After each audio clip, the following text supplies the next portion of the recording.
Welcome once again to Lehto's Law. Here's Steve Lehto. I've done a bunch of those stories about people who discover that someone else has placed a lien on their house or filed a false deed about their house or done something with their house they shouldn't have done. Or, of course, we've had the people who just move into a house that's vacant and squat there and claim it's their own, oftentimes accompanied with fake paperwork. And so Eric with a K sent me this note and said, hey, Steve, check this out from WRAL, a story about, I guess, an update on a story I did earlier. And that was a guy who discovered that somebody had filed a fake deed to his house. So it's a short story, but it's a good update. But it's got some interesting points at the very, very end I think we should talk about. Judge declares deed filed on Wake County home false. So the judge ruled and said that deed is false. From WRAL, a Wake County civil court judge has ruled against a woman who allegedly filed a fraudulent deed on a home owned by a local dentist. The woman accused of filing the fraudulent deed will have to pay to have the record corrected. So the judge said the deed is false. I think you did it. You pay to fix it. She's accused of filing a fraudulent deed on the Wake County home that is actually owned by the dentist. They give his name, but I don't think that's important here. He had to go to court to get the deed in the woman's name declared false and clear up the ownership record of the property. And they often talk about titles to homes and property being clouded and trying to clean that up, or quiet the title sometimes. During the virtual court hearing on Wednesday, the woman asked for a continuance and said the whole situation was a mistake.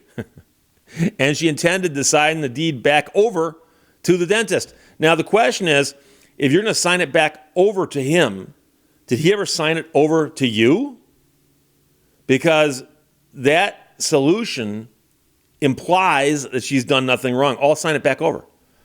A judge denied the continuance and ruled that the deed filed in the woman's name was false. She's also ordered to pay the attorney fees for the dentist, and the judge granted a motion for a gatekeeper order against her. And they actually call it a gatekeeper order. We'll get to that. The order prevents the woman from filing any complaints, motions, or other papers related to the homeowner here in the Register of Deeds or in the courts of Wake County, North Carolina, related in any way to the property or any other property held by plaintiff, unless such documents contain certification signed by an attorney licensed under the laws of the state to practice law or is pre-approved as non-frivolous by the court.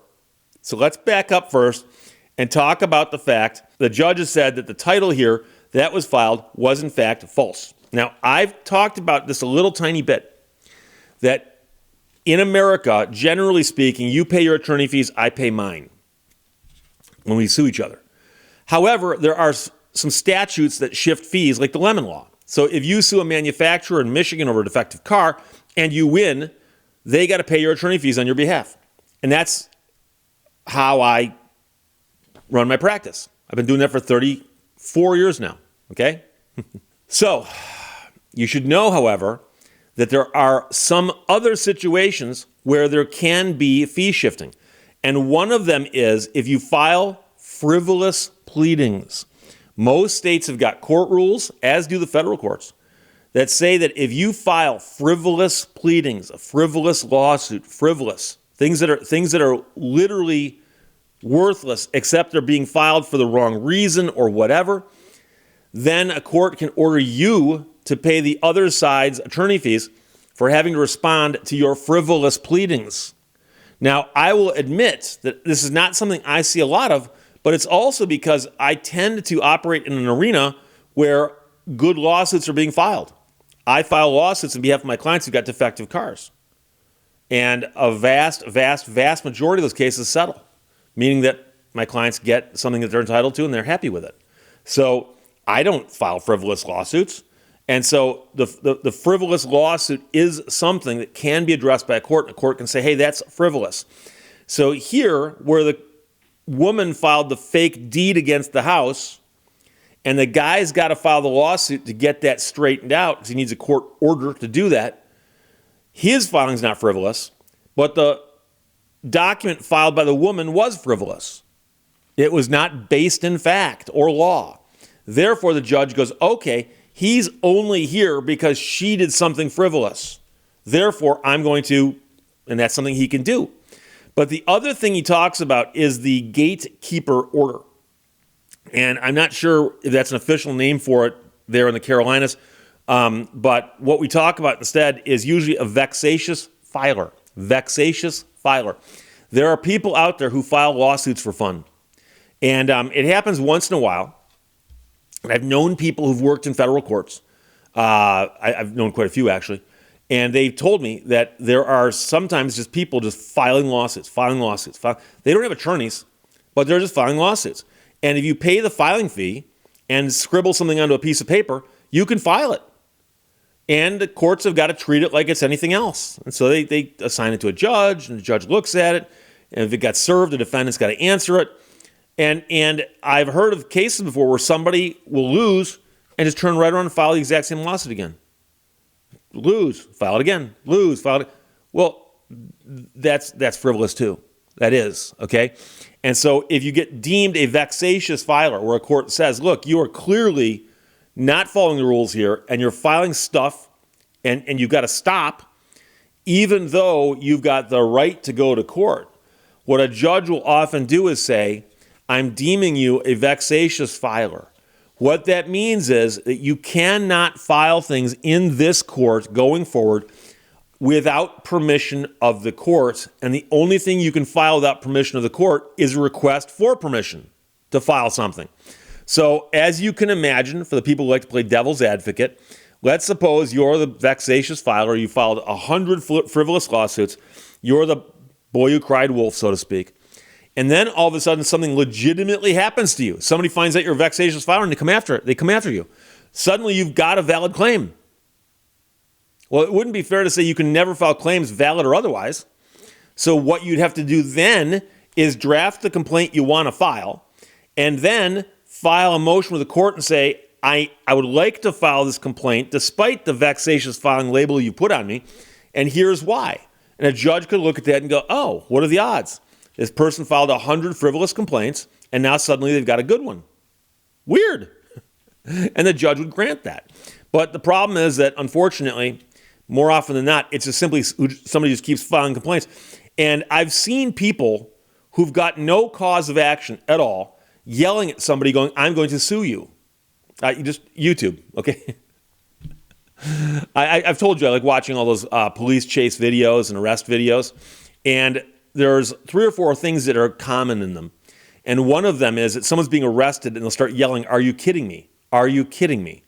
I watched, I think, 6 videos in a row where a person's being arrested and the first thing they say is, are you kidding me? I don't think they're kidding when they're putting handcuffs on you. But that could just be my interpretation of it. But after, are you kidding me? People start yelling, I'm going to sue you. I'm going to sue you. And based on what I've seen, a lot of those would be frivolous lawsuits. And so a lot of them do get filed, and a lot of them get dismissed as frivolous. And now, if a judge wants to, and if the parties ask him to, or her, the judge could deem it frivolous to the extent that not only will I dismiss it, but I will force the person who filed it to pay the attorney fees to the other side. And that is a possibility. So I did the story a couple days ago about the guy who got in a fight with a lumber company because somebody chopped down some trees that he thought were on his property.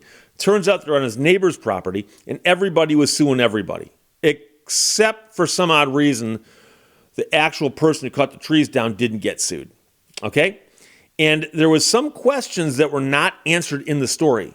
One of which is, why didn't they sue the person who cut the trees down? That's one of the obvious questions. But another question was, how is it that the guy who's the property owner who tried to sell the lumber, he was ordered to pay the attorney fees of the other side? And I've had a lot of people say, Steve, I thought that when you sued somebody in America, you paid your attorney fees and the other side paid their attorney fees. That is usually the case. But there's a couple of things that could have happened, and I don't know which it is. But the court could have held that the man who wound up having to pay all the money could have found his lawsuit to be frivolous. And one possibility is you sued the lumber company, but not the person who cut the trees. Therefore, it's frivolous. That's a possibility. Another possibility is, and I've not talked about this yet, but in many states and in many places, you can file what's called an offer of judgment. So somebody comes along and sues you, and you're looking at a long road of litigation ahead of you, and you realize that they might even have a claim. They might even have a claim. And they want $1 trillion and a ham sandwich. And so you can make an offer of judgment during the litigation where you say, I'm willing to settle the case right now for this amount of money. And if you accept it, I'll pay you this money. Case goes away. That's the end of it. There's some technical rules on how it's done, the form it takes, and when you can file it. But the point I'm saying is this mechanism exists. And so if you file an offer of judgment and the other side turns it down, if the case later goes to trial and a judgment gets entered and the judgment doesn't beat the offer of judgment, guess what? Suddenly, you might be on the hook for the attorney fees from the moment of the offer of judgment going forward. Because the court looks at it and goes, look, they offered you this much money. And you fought all this time just to get this much money, which is less than that money. You would have been better off taking the offer of judgment. So the offer of judgment forces litigants to take a cold, hard look at their case and go, do I want to risk having to pay their attorney fees if I can't beat that in court? Now, there are some rules and there's case law on, for instance, making like a $1 offer of judgment. Some areas don't allow that. They say the offer of judgment's got to be substantial. And you can debate that all day long. And you can also debate all day long on whether the courts should be involved in what starts to sound like a game or gambling. Because who really knows what a jury's going to do down the road? Who really knows? Who really knows what a judge is going to do in a bench trial? And so you're asking me to predict the future when you say, here's an offer of judgment. Do you want to accept that or not? But the point is the rule is there. So it's quite possible that in the log case with the timber, it's quite possible that somebody had made an offer of judgment that got rejected. That's a possibility also. So I didn't go into that during that video because I thought it was too far afield, but I've had a lot of people ask me how that's possible that the guy wound up paying the attorney fees. And so it very well could have been an offer of judgment, or it could have been that his cause of action was deemed to be frivolous. There's a bunch of other ways it could have happened, but those are the two most obvious ones, okay? I don't know because the story doesn't say, okay? The story doesn't say. So that's that, but in this case, in North Carolina, the woman filed the deed, fake deed, against somebody else's house, and he had to go to court and get it removed, and the judge said, 1, you pay the costs of removing it to her, and 2, you are barred from filing anything else with this court, and if you do that, you've got to get my permission first, says the judge. So Eric, thanks for sending that from WRAL. Judge declares deed filed in Wake County home to be false, and that should be the good ending to that story. Questions or comments, put them below. Let's talk to you later. Bye-bye. Thank you for watching Lehto's Law. Put off everything until tomorrow. You've made enough mistakes today.